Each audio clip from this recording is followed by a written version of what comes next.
Stefano wakati wa vita alipigwa mawe kwa kumtetea Roho Mtakatifu. Alichoona mtakatifu anasema, naona mbingu zimefunuka, na muona Yesu ameketi mkono wa kuume wa Mungu Baba. Na saa ile akauawa kwa mawe, akachukuliwa mpaka mbinguni. Mpaka mbinguni. Na muona mtakatifu Yesu wakati wa mwili wake. Anasema mwili wake akauawa, ila roho yake ikawishwa. Akanyakuliwa mpaka mbingu ya tatu. Mpaka mbingu ile akasikia maneno yasiyojuzu wanadamu kuyasikia. Ameketi katika nuru isiyoweza kukaribiwa. Lakini watakatifu hawa wa kitabu cha Ufunuo ni wa ajabu. Wenyewe eti walipokufa, roho zao ziko chini ya madhabahu. Chini ya madhabahu ya kanisa fulani. Wanamlilia Mungu. Wanamwambia Mungu, tutakaa hapa hata lini? Kumbe walikuwa wanasali kanisa fulani, lakini misingi ya kanisa ya shetani. Wanapokufa, unapokufa kwa Mungu, roho yako inakuja madhabahu. Kama madhabahu ni ya giza, unanasa chini ya madhabahu. Roho za wale watu ziko chini ya madhabahu, roho za watakatifu. Wanamlilia Mungu, tutakuwa hapa mpaka lini? Mungu anasema hivi, na waona. Lakini ndio kanisa mlichagua. Kaeni hapo mpaka na wenzenu walio kwenye makanisa hayo wakamilike. Anasema mpaka idadi ya wajoli wenzenu kama nyinyi ikamilike. Kwa hiyo endeleeni kuwa hapo. Hiyo ndio hatari ya madhabahu. Utaendelea kuwa chini ya kongo la utumwa.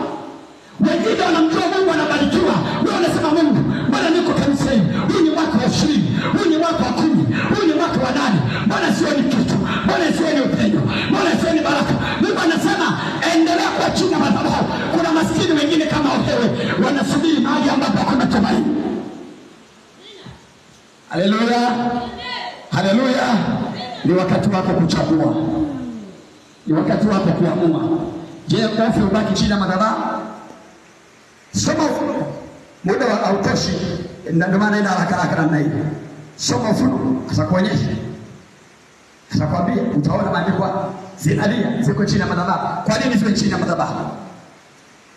Wakati Stefano anakufa na muona Mungu anakwenda moja kwa moja. Kwa nini hawa wao chini ya madhabahu? Na madhabahu si ya Mungu. Kwa nini walio kaa chini ya madhabahu ya Mungu? Kwa nini waombe hukumu yao? Kwa nini wajute tutakuwa hapa hata lini?